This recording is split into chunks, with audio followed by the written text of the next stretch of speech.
अगर आज वो सत्ता का दुरुपयोग कर रहे हैं, जब सत्ता बैठेंगे तब गिरफ्तार हो जाएंगे। दिल्ली पुलिस को कोई मतलब क्लीन चिट देने की उसको कोई अथॉरिटी नहीं है लॉ में। उसके पास कोई कंप्लेंट आती है, उसको इन्वेस्टिगेट करना है, इन्वेस्टिगेट करने के बाद अगर वो देखते हैं नहीं है तब भी उसको लिख के कोर्ट में देना है कि इसके अगेंस्ट कोई चार्ज नहीं है, तो उससे बिना पकड़े बिना इन्वेस्टिगेट किए पुलिस क्लीन चिट नहीं दे सकती as per law. Attorney general जो गया जी हम इंक्वायरी कर रहे हैं, हम ये कर रहे हैं, 2 दिन और टाइम दिया उसको कि आप कर लीजिए इंक्वायरी। अगर नहीं होगा तो नेचुरल सारी एजेंसियां बैठी है जहाँ पे आज सुप्रीम कोर्ट जो है चीफ जस्टिस ऑफ इंडिया के आने के बाद जो प्रोजेक्ट है बहुत अच्छा काम कर रही है। हमें बहुत उम्मीद है जुडिशरी से और वो लेंगे ना एक्शन अपने टाइम पे। अब ये प्रभाव में से चला गया है कि कमेटी कुछ नहीं होती है, केवल आई वाश होता है। और हम ये फिर अपील करते हैं सरकार से, उनकी ड्यूटी है, उनका दायित्व है संविधान के अनुसार कि किसी के साथ भी ऐसा आपने आज तक नहीं देखा, पूरे वर्ल्ड में नहीं देखा कि किसी ने किसी के खिलाफ FIR लॉन्च करी। Amarjeet Singh Ranaut, supreme court of India, Delhi में रहता हूँ और मैं लीगल प्रोफेशन होने के नाते जो हम लोग इनकाउंटेबिलिटी इनजस्टिस में एक हमारे ऑर्गेनाइजेशन है, हम जहाँ भी इनजस्टिस होता है वहां पहुंचते हैं और लोगों को लीगल वे में अवेयर कराते हैं। ये मेरा परिचय है। पिछले 12 दिनों से यहाँ पर दिल्ली के जंतर मंतर पर देश की वो बेटियां जो देश को गौरवान्वित करती थी, देश के तिरंगे को विदेशों में अंतर्राष्ट्रीय स्तर पर ऊंचा रखती थी, आज जंतर मंतर पर बैठी हुई हैं और उन पर पोस्को एक्ट के तहत FIR दर्ज किया गया है ब्रिजभूषण के खिलाफ। लेकिन न तो ब्रिजभूषण की गिरफ्तारी हो रही है बल्कि यहाँ पे बैठी बेटियों के साथ जो भी 2 दिन पहले रात को घटना हुई, तमाम चीजों कैसे देख रहे हैं? सही मायने में देश में कानून का राज होना चाहिए। जब से बीजेपी भारतीय जनता पार्टी आई है वो कानून का राज यहाँ इस देश से खत्म हो गया है और कानून कोई मायने नहीं रखता। और आज इनके निकले हुए शब्द या इनकी जो इच्छा है चाहे वो काम कर रही है। कानून तो कह रहा है कि उसकी गिरफ्तारी होनी चाहिए। मैंने आपको बोला कानून का राज यहाँ से खत्म हो गया है और यहाँ का जो सरकार है, मौके की जो सरकार है, वो कानून से ना काम करते हुए जाति विशेष से, एरिया विशेष से और धर्म विशेष से काम कर रही है। कौन सी जाति देखी जा रही है जो जिसे कहा जा रहा है? ये जाति भी है कि जो बेटियां हैं इनको ये नहीं पता, बेटियां तो सबकी होती हैं, वो हमारी भी बेटियां होती है, माँ बहन भी होती है, लेकिन उनको कुछ नहीं लेना, उन्होंने केवल राजनीति करनी है क्योंकि उनका जिसने ये आज क्राइम किया है वो भारतीय जनता पार्टी का मेंबर है। देखिए अभी जिस तरह से सुप्रीम कोर्ट ने कल सुनवाई थी, उसने कहा कि हमारा काम FIR दर्ज करवाना था, हमने FIR करवा दिया है, अब गिरफ्तारी करने का दिल्ली पुलिस। देखिए जहाँ तक कोर्ट का बात है वो शायद आप लोग नहीं समझते हैं कि जहाँ पे सुप्रीम कोर्ट है, हाई कोर्ट है, डिस्ट्रिक्ट कोर्ट है, तालुका कोर्ट है, हर कोर्ट का एक अपना हिसाब होता है और सुप्रीम कोर्ट का भी एक अपना हिसाब है। तो जो मैटर उसके प्रीव्यू में आता है या उसको अपने प्रीव्यू में लेना जरूरी होता है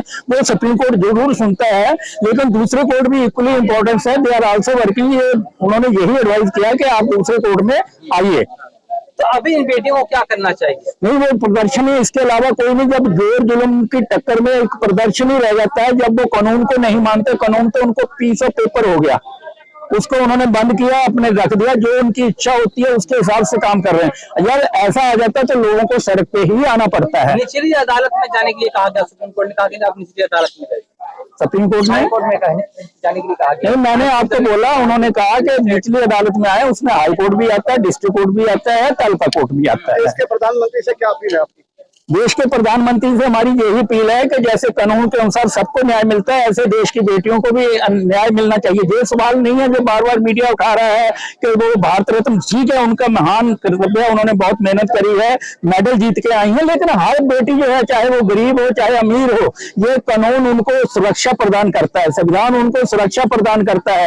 ये तो बेटियों में इतना दम है, पब्लिक में इतना दम है, तो जो सड़क पे आ रही, यहाँ तो ऐसे बलात्कार रोज हो रहे हैं, यहाँ कानून का शासन कहीं है ही नहीं। आप पत्रकार आपने देखा होगा, हर तीसरे दिन कोई ना कोई घटना होती है, बेटी का मर्डर होता है, बेटी का रेप होता है, कोई सुनवाई इस देश में नहीं हो रही, माफिया राज चल रहा है। आप देख रहे हैं ना कि जो जिसका नाम ले रहे हैं कल्प्रिट ब्रिजभूषण है, उसके पास कितने केस है और उसको लाठी प्रोटेक्शन, उसको लाठी प्रोटेक्शन नहीं होनी चाहिए। गुनहगार हूँ तो जांच उसके हर एक अक्यूज जो है, हर एक मुर्जुम है, वो अपने आप को गुनाहगार कहता है, लेकिन ये कानून का प्रोसेस है, कानून के हवाले होना चाहिए उसको, या कानून को अपना काम करना चाहिए और उसको पूरा मौका मिलता है कि उसको अपने आप को बेगुनाह साबित करने का। सड़क पे वो कह के बेगुनाह नहीं हो सकता है। तो बचा कौन रहा है? बचा तो मौके की सरकार रही है। जो मौके की पुलिस है उसके अगेंस्ट एक्शन नहीं ले रही है। होना ये चाहिए, पुलिस अपना इंडिपेंडेंट है, हर एजेंसी अपना, उनको अपने कानून के हिसाब से एक्शन लेना चाहिए, लेकिन वो कानून के हिसाब से एक्शन ना लेके वो आदेश का पालन, वो आदेश का इंतजार कर रहे हैं। ये गलत है, डेमोक्रेसी में ऐसा नहीं होता। अमित शाह, नड्डा या मोदी कह देंगे तो मैं इस्तीफा देता हूं। हाँ, तो मोदी और अमित शाह, नड्डा का कहने का क्या मतलब हुआ? कानून तो अपना काम करता है, जो जहां दिल्ली पुलिस है तो उसको अपना काम करना चाहिए। बीजेपी का इल्जाम लगा, उसका पूरा राइट होता है। डेमोक्रेसी में हर ऑफिसर को, हर ब्यूरोक्रेट को एक गाइडलाइन है, एक किताब है, कानून है, उसके हिसाब से करना चाहिए। तो नड्डा का क्या मतलब हुआ? नड्डा तो अपना एक काम कर रहे हैं, जो करना करे, तो उसका क्यों इंतजार कर रहे हैं? ये अक्यूज कह रहा, सॉरी आप ये भी कह रहे हैं कि ये वो नहीं कह रही, पुलिस नहीं कह रही, वो तो चुपचाप एक्शन नहीं कर रही, ये अक्यूज कह रहा है। ये कोई चॉइस नहीं होती, कानून का अपना काम करना। जब उसके अगेंस्ट एफआईआर हुई है तो उसको अरेस्ट होना चाहिए। अब हम सवाल कर रहे हैं दिल्ली पुलिस से कि उसको अरेस्ट क्यों नहीं कर रही, किसके कहने पर नहीं कर रही? कानून गिरफ्तार नहीं कर रही है, तो सवाल सबसे पहला किसके मतलब उठता है?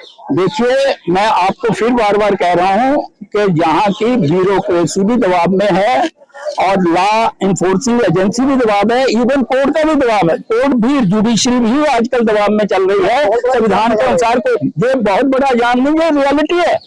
आप देख रहे हैं कि कहीं भी आपने ये मिसाल नहीं देखी होगी कि एक अक्यूज के ऊपर 2-2, 3-3 एफआईआर हो गई, वो अभी भी खुला घूम रहा है। कहीं देखा आपने? कहीं नहीं देखा होगा। सर, आप सुप्रीम कोर्ट के वकील हैं और सुप्रीम कोर्ट ने जिस तरह से भी कल कहा कि एफआईआर कराना हमारा काम था, हमने कहा क्या और सही काम कर रही क्या? मैं फिर आपको बार बार कह रहा हूं कि जैसे आज मैं एग्जांपल दे रहा हूं, आपको समझो कि ये दिल्ली पुलिस का काम है, एफआईआर लॉन्च करी गई है, उसको अरेस्ट करें, उसकी इन्वेस्टिगेशन करें और इन्वेस्टिगेशन की रिपोर्ट वहां करें। हर एजेंसी का एक अपना काम होता है। आप एक सुप्रीम कोर्ट को पूरा देश नहीं देखना होता है। अब वो इन्वेस्टिगेशन करनी है, उसकी छानबीन करनी है, दिल्ली पुलिस करेगी, वो करेगी। अगर नहीं करता है, लेकिन अगर फिर ऐसा मैटर बनता है कि कोई नहीं देखता, जो सुप्रीम कोर्ट नहीं देखता, दिल्ली पुलिस नहीं, फिर सुप्रीम कोर्ट के दरवाजे खुले हैं। लेकिन एक ही बार में पहली बार सुप्रीम कोर्ट के और भी मैटर है। सर, जितने एडवोकेट हैं, बहुत सारे एडवोकेट डेली आ रहे हैं जी, लेकिन क्या जमीनी स्तर पर मतलब स्तर पे कुछ कर रहे हैं आप? बिल्कुल, जमीन स्तर पे सारे एडवोकेट यूनाइटेड हैं, एक सुर में बोल रहे हैं। और पीछे हमने 14 तारीख को एडवोकेट ने एक प्रोटेस्ट हमने निकाला था, संविधान बचाओ देश बचाओ, और जुडिशरी को प्रेशर से बाहर निकालो। ये लोग जो है, आप जो देख रहे हैं, लॉ मिनिस्टर देश का रोज जो है उसके कोलिजियम के अगेंस्ट बोल रहा है, जुडिशरी के अगेंस्ट बोल रहा है, तो इससे क्या प्रभाव जाता है? कि इसका प्रभाव जाता है कि उन पर प्रेशर डाला जा रहा है। वो नहीं होना चाहिए।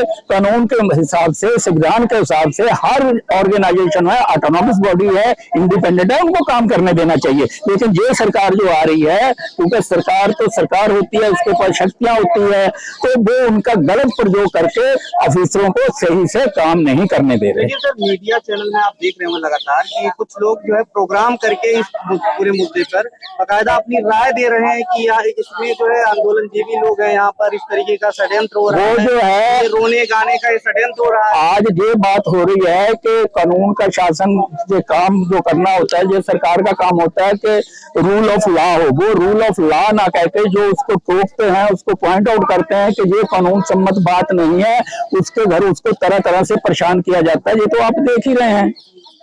नहीं, लेकिन तो उनको आंदोलनजीवी कहते हैं, वो जो सही बात को बोल रहा है। उसके लिए दिल्ली पुलिस का जो वो देते हैं कि दिल्ली पुलिस ने क्लीन चिट दे दी, उसने ड्रिंक नहीं किया, इस तरीके की जो बातें निकल के सामने आ रही, तो अब दिल्ली पुलिस को कोई मतलब क्लीन चिट देने की उसको कोई अथॉरिटी नहीं है लॉ में।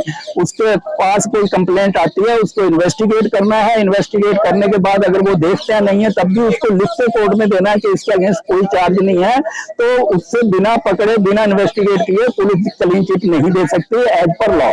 ब्रजभूषण के मामले में जैसे कोर्ट से आप दिल्ली पुलिस गिरफ्तार नहीं कर रही है, लेकिन कोर्ट भी तो आदेश दे सकती है ना गिरफ्तार। कोर्ट तो देगा ना, जब अपना टाइम आएगा तो देगा ना। देख रहा है ना, उसने बोला दिल्ली पुलिस को, कल उसने गया है, उसका अटॉर्नी जनरल जो गया, जी हम इंक्वायरी कर रहे हैं, हम ये कर रहे हैं, 2 दिन और टाइम दिया उसको कि आप कर लीजिए इंक्वायरी। अगर नहीं होगा तो नेचुरल सारी एजेंसियां बैठी है, जहाँ पे आज सुप्रीम कोर्ट जो है, चीफ जस्टिस ऑफ इंडिया के आने के बाद जो प्रेजेंट है बहुत अच्छा काम कर रही है। हमें बहुत उम्मीद है जुडिशरी से, और वो लेंगे ना एक्शन अपने टाइम पे। एक तरफ ये एक बार उसने एफआईआर करने का काम पुलिस का, उसने बोला पुलिस को, और उसके बाद उनको इंक्वायरी करनी है। और कल उनके अटॉर्नी जनरल ने कहा जी हम इंक्वायरी कर रहे हैं, हमें 2 दिन का और 3 दिन का टाइम दिया। अगर ऐसी सिचुएशन आएगी तो जुडिशरी आएगी ना। देश का सम्मान है, क्या आप सुप्रीम कोर्ट से उम्मीद रखेंगे कि वो सुमोटो नोटिस पे हमें आज भी यहाँ पे देश लोग अच्छे हैं जिनका आप इंटरव्यू ले रहे हैं, एडवोकेट हैं, बहुत सारे लोग जो संविधान को मानने वाले हैं, संविधान के पालन करने वाले हैं, और उनकी शिकायत भी है कि इस देश की सरकार संविधान के विरुद्ध काम कर रही है। तो जैसे ही मौका आएगा वो लोग आएंगे सारे बीच में। नहीं सर, अपने खिलाफ जितने भी केसेस होते हैं या अपने खिलाफ जितने आरोप होते हैं, उन आरोपों से सीधे सीधे वो निकाल करके रख देते बाहर की हमारे ऊपर कुछ है ही नहीं, तो आप लोग कैसे लड़ेंगे? नहीं, वो निकालने के बाद नहीं है, ये तो नहीं है डेमोक्रेसी। अगले वाला आएगा, दूसरा आएगा तो उनके उस पर भी एफआईआर, क्रिमिनल एक्ट की कोई लिमिटेशन नहीं होती है। अगर आज वो सत्ता का दुरुपयोग कर रहे हैं, जब सत्ता से हटेंगे तब गिरफ्तार हो जाएंगे। लॉ की तो, कानून की तो लंबे हाथ हैं। क्या मैसेज देना चाहिए आप? हम मैसेज यही देना चाहिए कि इन बच्चियों को जल्दी से जल्दी न्याय मिलना चाहिए और फिर उसको गिरफ्तार करना चाहिए। हम ये नहीं कह रहे कि उसको गिरफ्तार करके उसकी इंक्वायरी करो और इंक्वायरी करने के बाद कोर्ट में उसकी चार्जशीट फाइल करो, वहां पे अपने को निर्दोष सिद्ध करेगा वो। ये बच्चियां गलत नहीं बोल रही हैं। पहले इनको झांसा दे के कमेटी बना दी कि इंक्वायरी कमेटी बनाएंगी, उसमें भी इन्होंने कुछ नहीं किया, केवल सर्टिफिकेट दे दिया जिसको इन्होंने टालना होता। कमेटी बनाते हैं, अब ये एक प्रभाव में से चला गया है कि कमेटी कुछ नहीं होती है, केवल आईवाश होता है। और हम ये फिर अपील करते हैं सरकार से, उनकी ड्यूटी है, उनका दायित्व है संविधान के अनुसार कि किसी के साथ भी ऐसा आपने आज तक नहीं देखा, पूरे वर्ल्ड में नहीं देखा कि किसी ने किसी के खिलाफ एफआईआर लॉन्च करी और उसकी इंक्वायरी न करे। दिल्ली विश्वविद्यालय में आपने देखा कल जो है बहुत वायलेंस हुआ, मतलब एक तरीके से क्रूरता हुई थी पुलिस की, कि पैर किसी का टूट गया, कुछ हो गया। वो सब आपने देखा, जहां भी एक दिन पहले क्रूरता हुई, दिल्ली पुलिस में भी है। कोई बात नहीं, क्रूरता जो है जब जन आंदोलन होता है तो क्रूरता उसमें काम नहीं आती है और क्रूरता करने वाले दबाए जाते हैं। ये इतिहास रहा है।